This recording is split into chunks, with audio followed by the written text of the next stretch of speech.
My fellow Americans, you deserve the truth, and I know you can handle it. My name is Jonna Mendez, and I was chief of disguise at the CIA. One of the things that was going on when I was chief of disguise was an enormous research program into the new advanced disguise system. It was basically the masks that everybody always wondered if we used masks, and this was the beginning. This is a series of photographs of when I met George H.W. Bush in the Oval Office and revealed to him that I was briefing him wearing a mask.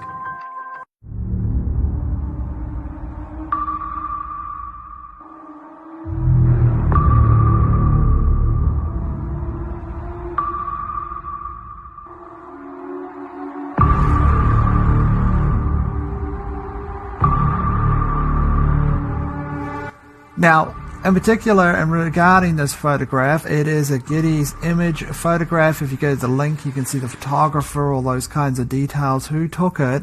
So what is the anomaly with this particular photograph?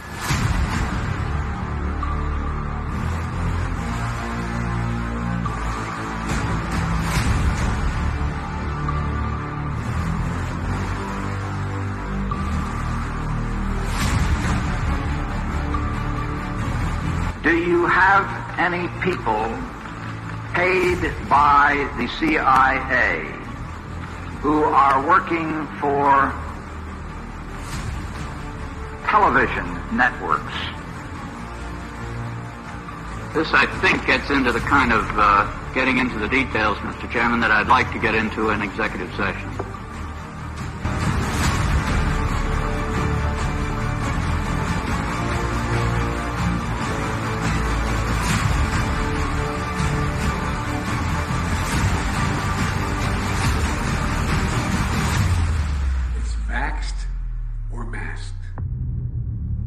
It was a big challenge to come up with something that finally actually animated and worked to really fool a person, but we did. They learned the art. We actually brought Hollywood back into our labs at one point to look at what we had done, and they were stunned. They're absolutely stunned. Congratulations. My husband was Tony Mendez, and he was played by Ben Affleck in the movie called Argo. Aliens and robots? Yes, sir. You're telling me that there is a movie company in Hollywood right now that is funded by the CIA? Yes, sir. Are there many actors in Hollywood who also moonlight as agents, do you think? I think there are probably quite a few, yes. I think probably Hollywood is full of CIA agents, and we just don't know it. And I wouldn't be surprised at all to discover that, this was extremely common. Tony, they didn't mention it in the movie, but Tony had deep connections to Hollywood, to the tradespeople out in LA that did a lot of things we were interested in doing. Special effects people, makeup people. Tony was chief of disguise 10 years before I was chief of disguise. And so he passed on some of his expertise to me. But he had a particular interest in the magic industry out in LA. Not so much the magicians on the stage, but the people that were working behind the scenes to make that magic happen. So we went to LA and we posed some questions to them. We said, we have a problem. We're looking for novel solutions. Well, LA did have some ideas, of course. That's what they do for a living.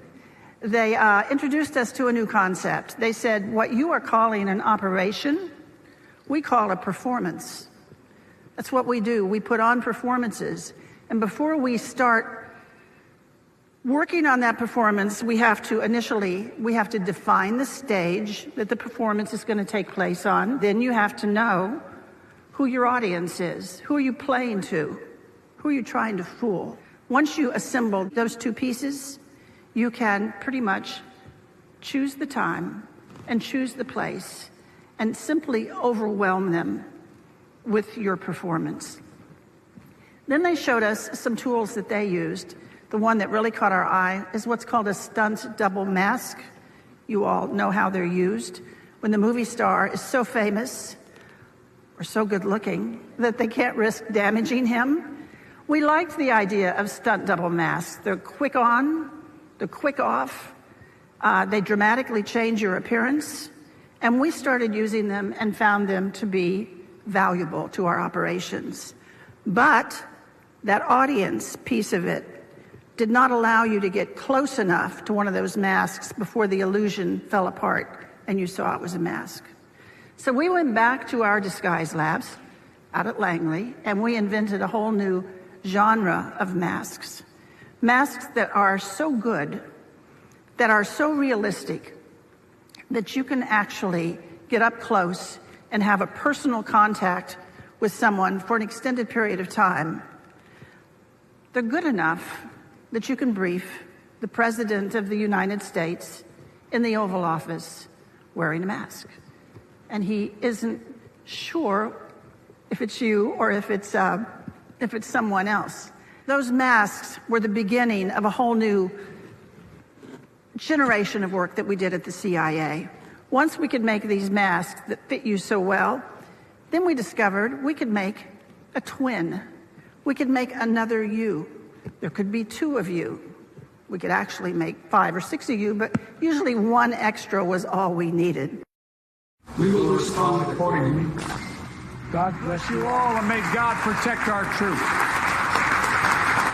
But that's only the tip of the iceberg. As longtime CIA lawyer John Rizzo tells it, the relationship between the spy agency and La La Land is quite cozy. In his new book, Company Men, Rizzo says that actors, producers, and other movie-making power players were always happy to help out the CIA in any way they could. You work for the very enemy you thought you were fighting. It's impossible. Then tell me why you've never been to Langley. You've been lied to. All lower-level agents have been lied to. But I am trying to help you here. So you're saying I'm working for the enemy?